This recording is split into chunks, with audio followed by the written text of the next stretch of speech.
In this video, I want to share what I think is actually a pretty important idea. It's something I realized recently, and that's that happiness is both subjective and objective. And I'm going to talk about how you can use that to actually then improve your happiness level. But the basic idea is this. It's kind of personal, right? It varies from person to person. It's different for everyone. But it's also kind of universal. There are certain needs that are common to everyone.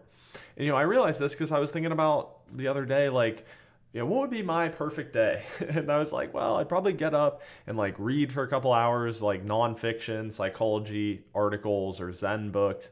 And then, go maybe hang out, work out a little bit, and then probably give a talk in the afternoon, do some public speaking and have fun and go home. And I was like, okay, you want to read a boring psychology book for 2 hours and then do public speaking? That is a nightmare for most people, right? Most people always be like, yeah, that sounds like a punishment. I'd rather just go to jail. But I'm like, yeah, that's fun to me. For some people, then it might be I want to write poetry and plant trees. It's different for everyone, right? And there's even something in the literature that's kind of interesting called person-activity fit, which means that certain interventions that are shown to improve happiness levels, things like gratitude journaling or giving money to other people, they don't work the same for everyone.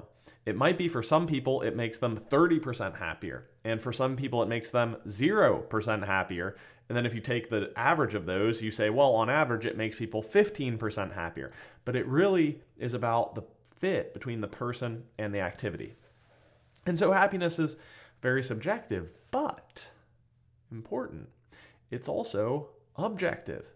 There's also universal needs that we all have. These are going to be things like quality, sufficient sleep.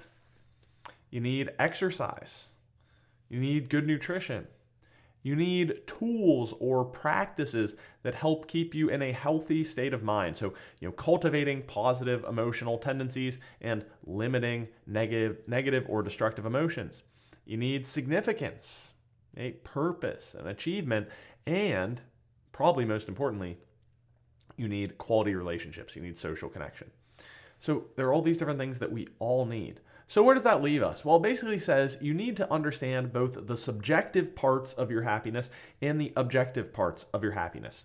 So on the objective side first, that's watching things like my channel or my, reading my articles, or not just mine, but any positive psychology, and, starting to understand the principles of what makes for healthy biology, right? Exercise, sleep, nutrition, what makes for healthy psychology, things like meditation, mindfulness, awareness, emotional intelligence, and what makes for quality or healthy relationships, right? Those are all things you can read about, watch videos about, study, and start to bring some of those tactics and practices into your daily life. And that'll take care of your basic human needs, right? We all need food, water, shelter, and air. We all need those things I just outlined there. Healthy biology, healthy psychology, and healthy relationships. Now, on the subjective side, there are a few things you can do, and most of them are kind of introspection, studying yourself.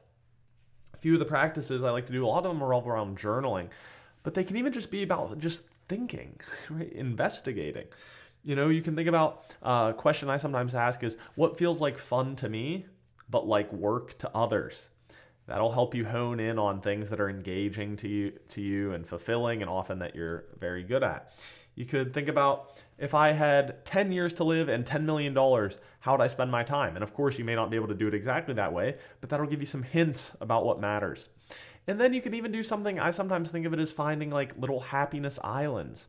So that means, think through your week or your day or your month and think about, what are some of the really, really bright spots there, and how can I do more of that? What are some of the darker spots there? How can I do less of that? And you can even think about this in the past. Were there any seasons of my life where I was really, really happy? Well, what was going on then? And how does that apply to right now? And that's going to help you to understand what your sort of personal life circumstances are, what your values are, what your nature is. Because again, part of happiness is subjective. It'll vary from my perfect day of being a nerd and talking to your perfect day of writing poetry and planting trees, or whatever you want to do. So that's just, I think, a very brief but powerful idea. We've got to understand that it's both subjective, right? We are each different and unique in our own way, and yet we are all the same. We all have certain basic human needs healthy biology, healthy psychology, and healthy relationships. And so we need to investigate, do some learning around each of those things. You know, what's true for you and your subjective personal happiness, and what's true for all of us, and these objective needs for happiness. And we can bring those things in our life and use them to be happier.